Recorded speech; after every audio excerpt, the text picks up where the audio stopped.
Welcome back to another adventure in the van life here on Tux Traveler. Well, today I want to complement my top 5 amazing build choices with my top 5 build whoopsies. Should have done that one a little bit different.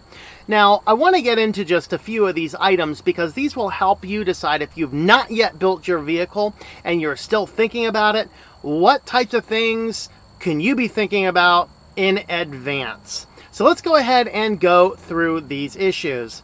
Now, in my number 5 position is my trunk organization. What's my trunk? Well, my garage, as it were, back behind the van, which is the big swat under my bed. There is an absolute ton of storage, and for the most part, I'm kind of happy with the way it turned out, in that I have some large bins, keep things nice and organized, but if you actually pull those nice bins out, you will find something behind it that is like a giant catch-all of nonsense. Tons of small little items just jammed and packed in there, and they only stay up where they are because the bins are in the way. Now, to be fair, the trunk got organized the way it did because it was the last thing in the build. I was running out of time, and it's like, let's cram everything in here that I need, and we'll just allow it all to stick together by weird things. Now, I love the way that the ladder slides in and actually helps support the diesel fuel tank for the furnace. That is an amazing thing. And I put in a nice side beam there that worked out to have the ladder have its own specific spot and have good solid support. On the other side, there's not quite as much of that good support. Things aren't horribly in there, but in reality, I could have done a whole lot better at organizing my garage space. And maybe in the future, we will go ahead and organize it a little bit better. And I'm open to some ideas that you guys might have as to how we might get things organized. There's some things I'm thinking about. There's other things I just have no earthly idea. But hey, when I get out there and have to access things back there the more often, we'll get it back there and kind of figure it out. So that's my one thing. Put some more thought into your garage storage than I did. And I want to do cool shelves and stuff. I just ran out of time, yo. Alright. Number 4. Better overall storage, maybe a little bit more storage. Now, I'm for the most part happy with my amount of storage. I have, of course, the garage that we just looked at. I have the giant bin that I sit on when I'm doing work, which is giant. But the problem I have with it is it becomes this giant catch-all. If I need something that's at the bottom, I need to empty the whole thing out to dig out the stuff at the bottom, and it does kind of become a little bit problematic. Now, as I'm finally on the road and have moved more stuff out into the storage garage, there's a few things I'm holding on to here that will not be held on to when I'm actually on the road. It might be a little bit easier. I might feel like I have a little bit more storage, but I could have organized things a little bit better. Well, I love my sliding doors on my cabinets. This did pose a little bit of problem that sometimes things rattle around. You can't slide them all open. You got to slide the one side open, push everything back, slide the other side open. You basically have to mess with it. And then sometimes you open the things up and then just a bunch of stuff starts piling all over you. You got to stop and reach and grab, and it becomes kind of problematic with that. I do have some excellent small storage, small tool and other item storage down below the battery component, but I need to move a bunch of stuff out of the way to get that guy open. It kind of becomes inconvenient at times, but whatever. And then my clothes storage was the most brilliant idea. I still love the idea, but it has become a giant mess up there. I'm going to need to pull everything out, reorganize it all again, figure everything out. Basically, the storage, I'm happy with the amount. Maybe I could use a little bit more, but sometimes things are just a little bit shuffled here. But maybe that's just part of the van life shuffle. So what are you complaining about? At least you're living on the road, right? Why not? Well, number 3. Oh, that refrigerator. On a technical level, it's not bad. It does a good job. It keeps the food cool. It does what it promises to do, except don't plan on using my refrigerator as a freezer. It does not work well for that.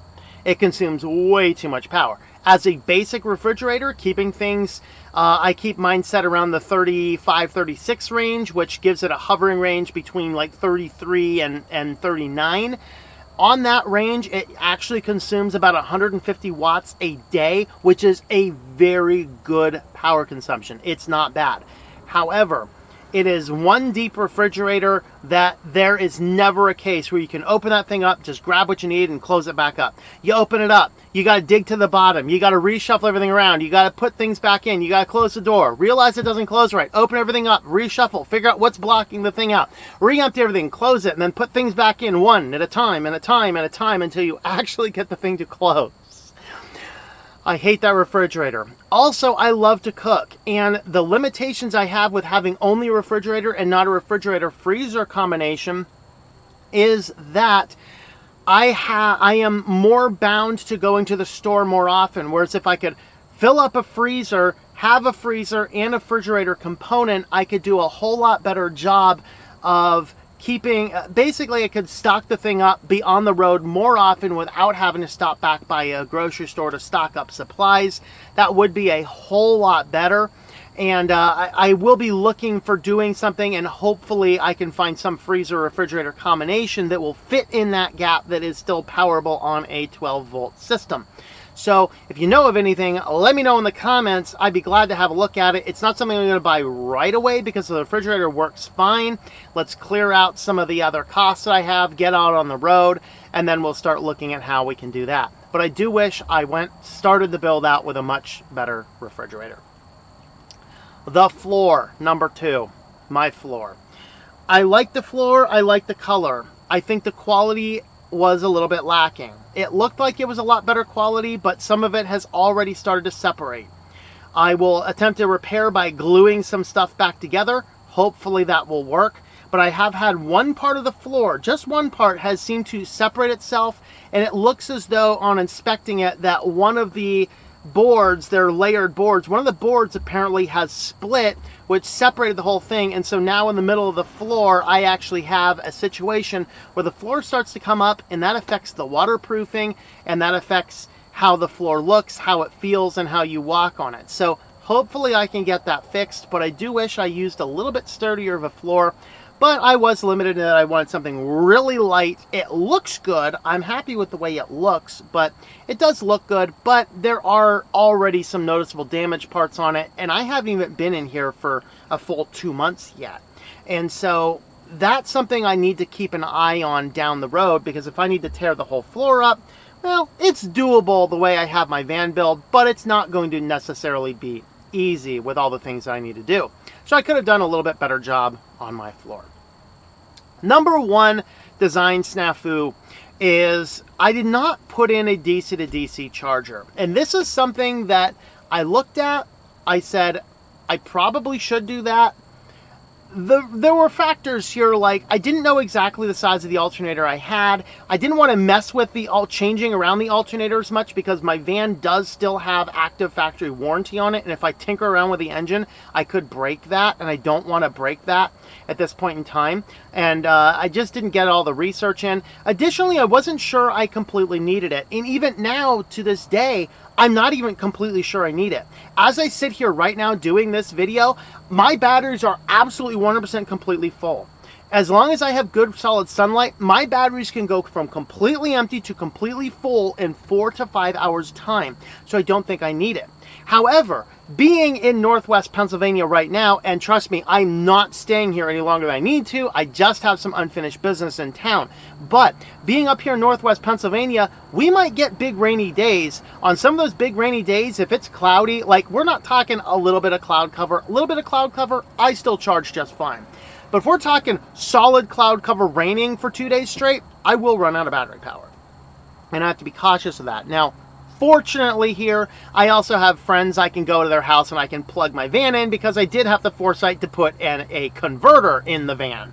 So inverter, DC to AC, converter, AC to DC. I have a converter, and actually the cloudy days that we had with the hurricane coming through actually gave me the chance to test to make sure all of those systems work well. So I'm thankful I had those systems, but if I had a DC to DC charger, I could also top off my batteries while I drive around rather than just waiting for the sun. However, with the way my charge controller works, the way my solar panels are arrayed, it generally hasn't been a problem, but it is something I have to be careful of, particularly if I'm doing computer work late at night with a big computer.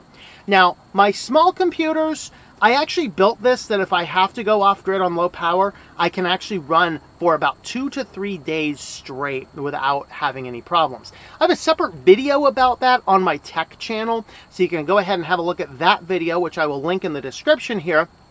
But for the most part, I do wish I put a DC to DC charger. It is something that I could add down the road, but it was one of those things, do I want to, do I not? And honestly, I could actually put it in here without a lot of hassle, but we'll see what happens down the road. So there were my top 5 build snafus in my van. Let me know your thoughts on these. Have you encountered these? Or if you already have a van you're living in, let me know the top 5 things that you have problematic in your van. Let me know those thoughts in the comments down below. Of course, share this video far and wide. Absolutely subscribe to the channel if you've not already, and we will see you on down the road.